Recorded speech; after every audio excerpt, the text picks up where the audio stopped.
Interdisciplinarna konferencija TEDx Novi Sad se po 4. put održava u Novom Sadu i to za vikend, tačnije u subotu 29. oktobra u Studiju M. Više o ovome, šta zapravo znači TED organizacija, kako je nastala, a šta znači TEDx, odnosno TEDx, objasnit će nam PR ove konferencije koja će se desiti kod nas u gradu u subotu. Maja Čolak. Maja, dobro jutro i dobrodošli. Dobro jutro, hvala vam na pozivu. I sad mi smo rekli 4. put u Novom Sadu, ali zapravo TED organizacija postoji dugo. Zapravo šta kažemo? TED kao technology, E kao entertainment, tako, i D kao design. Jeste. Od 1974. negde nastala ta ideja na globalnom nivou, dakle TED organizacija. Ona je nastala sa idejom dakle, da se prošire ideje koje su vredne širenja. Dakle, u duhu ideje vrednih širenja u okviru te 3 oblasti. To su dakle jako široke oblasti koje negde otprilike i su u budućnosti jako bitne za sve nas.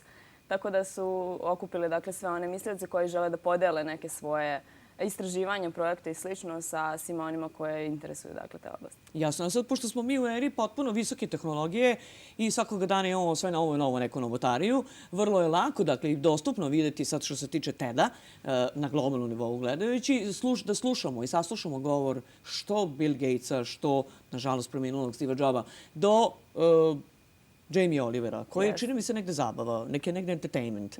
Ali nema veze, možda mi tu saslušamo i Satoshija Tomija koji se negde bavi dizajnom i tako dalje. Dakle, mnogo je pristupačno sada da pogledamo i saslušamo šta su neki ljudi uradili na primjeru. Dakle, ne kao motivaciono govorništvo kažemo mogli bi, nego zapravo mi smo to već uradili. Jeste, tako je. To je ono što mi upravo i ovde u Novom Sadu želimo da pokažemo u našoj lokalnoj zajednici koji su to ljudi koji su nečemu doprineli zaista našem razvoju naše lokalne zajednice, a generalno u našoj državi. I to je negde onako i poenta da dakle, se da značaj svemu onome što je možda negde zataškano i što se možda toliko ne čuje. X, upored TEDx, postoji zapravo, vi ste se sami organizovali. Jeste, to je nezavisno da organizovan događaj pod licencom TED-a. Dakle, po određenim pravilima je organizovan događaj, ali je nezavisno organizovan događaj od TED-a. I sad, kada kažete da je negde ipak sve po pravilima TED-a, da li to znači sad da pošto ćete imati 14 govornika, ni manje ni više, za jedan dan i 3 nastupa, kako ste rekli, muzička? 2 muzička nastupa, 2 muzička, dobro. 2 muzička i 14 govornika. Da li je tu negde određeno, dakle sad vremenska odrednica postoji, koliko svako od govornika ima pravo da se predstavi publici?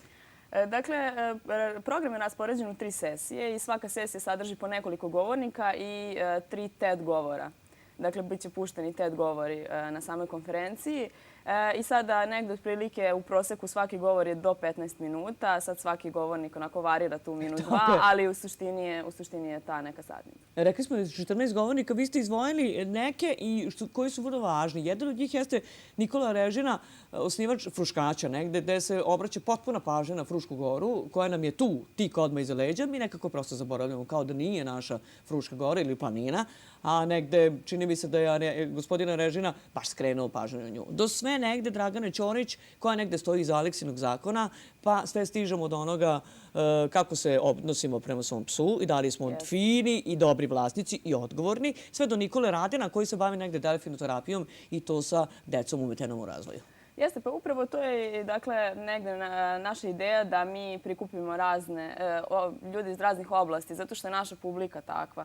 Dakle, što se tiče godina, dosta varira. Imamo mladu publiku koja je mlađa od 18, imamo negde stariju publiku koja je plus 60, tako da je naša publika raznovrsna i želimo prosto da za svakoga pronađemo po nešto što im može biti interesantno. Ne bih voljela da zaboravimo negde da spomenemo Žarka Petrovića, psihologa koji kaže kako pravilno treba da dišete. Dakle, da vas nauči da pravilno dišete. Svi mi od stresa nekada zadobijemo onaj osjećaj panike, onda kreće anksioznost, onda ne znamo šta ćemo.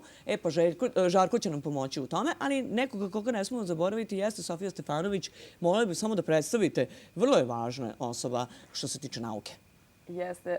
Sofija Stefanović je doktor fizičke antropologije i ona je prva naučnica u Srbiji čije istraživanje podržao Evropski istraživački savet. Zaista to je jedna sjajna stvar i ona se bavi fertilitetom na Balkanu, tako da to je jedno istraživanje koje zaista treba da se čuje. Evo, imat ćete prilike u subotu da čujete i Sofiju Stefanović, ali što se tiče karata, odmah da vam kažem, gospodo, toga više nema. Studio M je napunjen i dovoljno publike ima.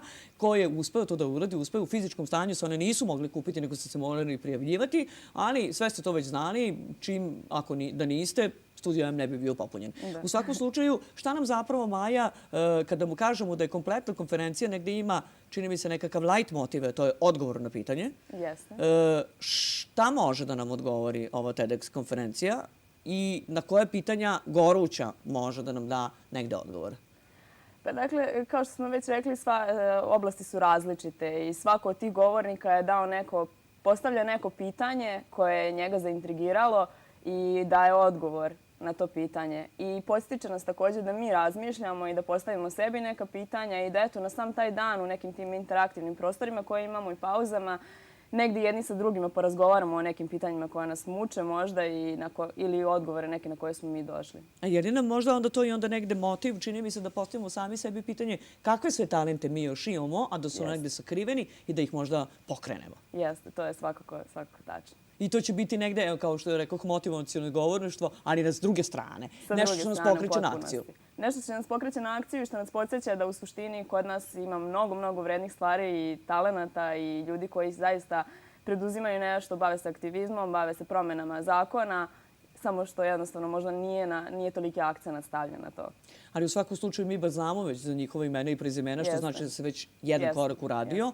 A kada kažemo TED, onda znači ne zaboravite na vrlo važne stvari, a TED kao T kao technology, E kao entertainment, odnosno kao zabava i D kao design. Ako se pronađete, to su tri zaista vrlo široke oblasti. Ako se pronađete u svemu tome, a ne uspete da odete na TEDx Novi Sad, bit će to sledeće godine koliko u isto ovo vreme, već 5. put, a onda ćemo ponovo pozvati Maju Čolak da bude sa nama i da popričamo o tome koliko će onda govornika biti, pretpostavljeno da će ih biti više od 14 i više od 2 muzička programa.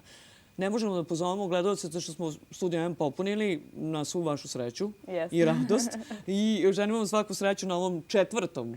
TEDxu, što se tiče Novog Sada, i da se pripremamo već za 2017. i za 5. konferenciju, da bude još brojnija i čini mi se sa još više govornika. Hvala vam mnogo. Mi ćemo se potruditi. Tako je. Dakle, evo imate čvrstu reč od Maje Čolak koja je ispred organizacije i ispred čitave TEDxa Novi Sad kao neko ko je zadužen za odnose sa javnošću, osoba zadužena za odnose sa javnošću, a još jednom da spomenem, ako ste uspeli da nabavite svoju kartu, TEDx Novi Sad se održava u Studiju M ovoga vikenda, tačnije 29. oktobra u subotu.